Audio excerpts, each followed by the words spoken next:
Hello everyone and welcome to my new YouTube channel, What You're Watching. I'm going to be doing movie reviews, TV series reviews, bring you news on the world from comics, movies, TVs, entertainment, tell you what's coming up, what's good, what's not, what's happening, what you should look out for, what you should avoid, all these things. It's going to be on time, it's going to be honest. I'm probably going to get a lot of people are going to be pissed off at me because I'm going to be real, I'm going to be honest, I'm going to tell you what is happening, what's going on, and some of the shit that's happening out there in the world of entertainment. I'm going to be blatantly honest about it. We pay a lot of money for entertainment and we deserve good, solid, focused, and positive entertainment. This channel is really for the little guys, those people out there who feel like they don't have a voice in the world of entertainment. I want to bring that to the forefront and let people know what we think and what we deserve going forward and call out those who are just throwing out nonsense for us. That out of the way, be sure to like and subscribe to this channel. I want to get as many views, as many likes, as many hours as possible. I want this channel to really grow, be number one, and I want people to have fun and enjoy the entertainment and be informed, because after all, good entertainment should educate, inform, and evolve. Alright, so without further ado, let's get into my first review for the current number one movie in the world. Internationally, it's already surpassed $1 billion and it's on its way to pass that in the States. So, yes, looking out for it. And let's get into my review for Spider-Man No Way Home. Spider-Man No Way Home swung into movie theaters on the 17th of December 2021 to rescue what has been an abysmal movie year for Marvel, and it delivered. The third Spider-Man movie of the MCU picks up right where Spider-Man Far From Home ended, with Quentin Beck, Mysterio, having framed Peter Parker for murder and revealing his identity as Spider-Man. Thus, Peter and the lives of everyone close to him are thrown into chaos. Now, I'm not going to go through the whole plot for this movie because I think by now everyone knows what it's about. What I will do is focus on a few key features of this movie during my review and see whether it performs well or is lacking in certain areas. There will be some spoilers, but I won't give away the movie too much for anybody who hasn't seen it yet. So, spoiler alert is in effect. Daredevil is officially in the MCU. Yep, that's right. The Devil of Hell's Kitchen has officially arrived in the MCU. And I mean the Netflix version. Matthew Murdock, Charlie Cox himself. While he doesn't wear the trademark red suit, he is Peter's lawyer and gets his charges dropped. Then expertly catches a brick with one hand that's thrown through the window before even Peter could react. I mean, after all, he is one hell of a lawyer. Even though that was his only appearance in the movie, that one scene alone cements this as Marvel's best movie for 2021. I mean, good Lord, I really want to see Daredevil in Phase 4. That would blow up everything, just to see that. Really want to see that. Backlash.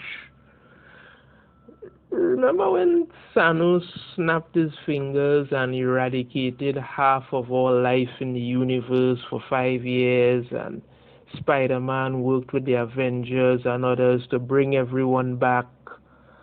Also that he helped defeat the Mad Titan, defended Earth from aliens, saved countless lives, and always has been your friendly neighborhood Spider-Man?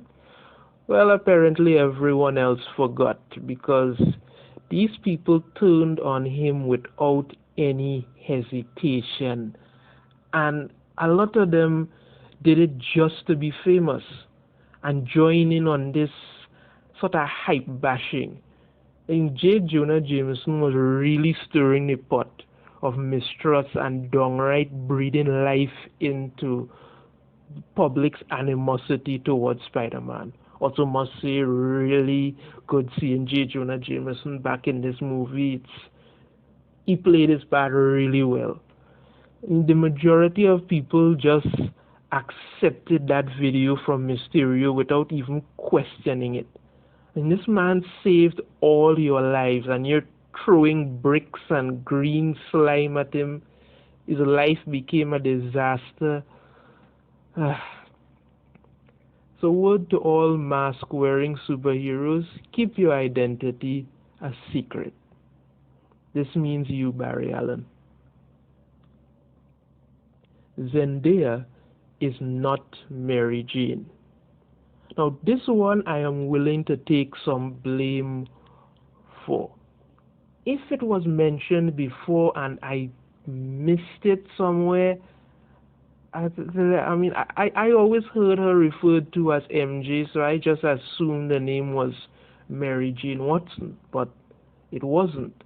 In this movie, it's revealed that her full name is Michelle MJ Jones Watson. Again, if it was mentioned before and I missed it, that's my bad. I could have missed it. It's possible. However, I truly enjoyed Zendaya's portrayal of this character. She really makes it her own, from being tough to caring and determined, yet pessimistic and optimistic, all at the same time. She understands what it means to be Spider-Man's girlfriend, and she stands up to the challenges that come with that. Plus, the way she screams and is terrified when webs swinging is unbelievably funny every time you see it. Villains come calling. We dive into the multiverse. Was that more the Spider-Verse in this movie? Anyway, and the main villains from Spider-Man 2002 to 2007 and the Amazing Spider-Man 2012 to 2014 make a much welcomed return. Getting to once again see Alfred Molina as Otto Octavius, Dr. Octopus, Jamie Foxx as Max Dillon, Electro, Rhys Ifans as Dr. Kurt Connors, the Lizard, and Thomas Hayden Church as Flint Marko, Sandman. They all got a chance to showcase how they had literally leveled up since the other movies, and the graphics and action and sheer scope of it is excellent. I mean, especially that Electro now has the yellow electricity. That was really cool to see. Before it was blue, and this time it looked a little more like how it looks in the comics. I mean, every one of their rivals was both shocking and fantastic. Yet the way it was portrayed, that evil was more of a sickness for them than really a choice, gave depth to each of them. However, the villain who stole the show and gets mad props for doing so is Willem Dafoe as Norman Osborn, Green Goblin. He was beyond fantastic. Goblin manipulated everything beautifully. He broke Spider-Man down physically, mentally, and emotionally, all while pulling the other villains along with him. He created so much pain and grief for Peter Parker that he would have actually killed him. Peter would have killed him if it had not been for Peter Parker. Here comes the Spider-Man. Yeah, everyone can stop holding their breaths now, because Tobey Maguire and Andrew Garfield are in this movie as their original versions of Spider-Man.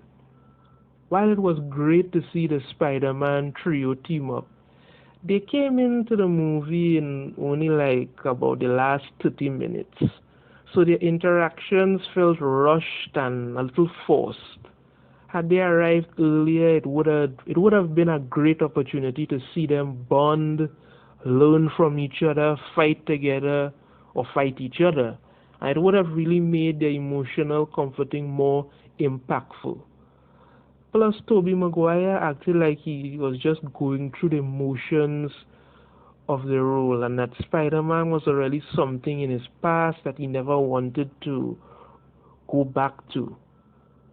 Despite that, they worked well together when they didn't know, even when they didn't know how to work together. And their interactions were so very funny, especially when the other two Peters had no idea who the Avengers were. They thought it was a band or something.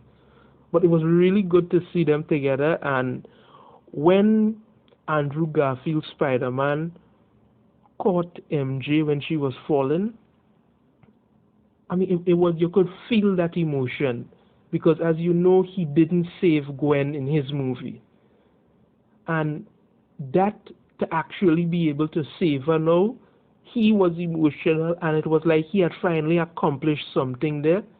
That worked excellent in this movie, really pulling them all together. Where do the webs come from? Now, that question has baffled me since the Spider-Man movie of 2002. I mean, seriously, how the hell does Tobey Maguire's Spider-Man make those webs come out of his body? Does he have like a web sack somewhere in his body? What kind of steroids was that spider on that bit him? I mean, these things have bothered me, but apparently he doesn't know either. It's just natural, like breathing to him, so I guess we'll never know. Seriously, where the shit do those webs come out from? Sticks the landing. The graphics and action in this movie was spectacular. The fight between Doctor Strange and Spider-Man in the mirror world was world-bending. I mean, you actually got to see Doctor Strange, who played a big part in this movie, really manipulate his magic to move along things, and Spider-Man had to move, had to maneuver. It was really good to see such a battle on a larger scale. Plus, the trio Spider team up and final fight was worth the hype. It could have used a bit more build up, but overall it was very well done. Everyone executed their roles perfectly and made their characters really come alive. Even though Doctor Strange was a major player in this movie, he never overshadowed Spider-Man. And even more important is that Peter taught him that fate can be changed. I think that would be a lesson he would really stick to going forward. Again, everybody had their roles done really well. Nobody tried to overtake anybody. MJ was MJ, and she was what she needed to be, an iconic. Ned was there. He was like still the guy in the chair, but also there for when it needed to be. And May, Happy, everybody played their roles the way they should have. The pace and execution of this movie was done very well, with literally no drag time. Yes, there were some slight hiccups here and there, but nothing that impacts how great this movie is overall.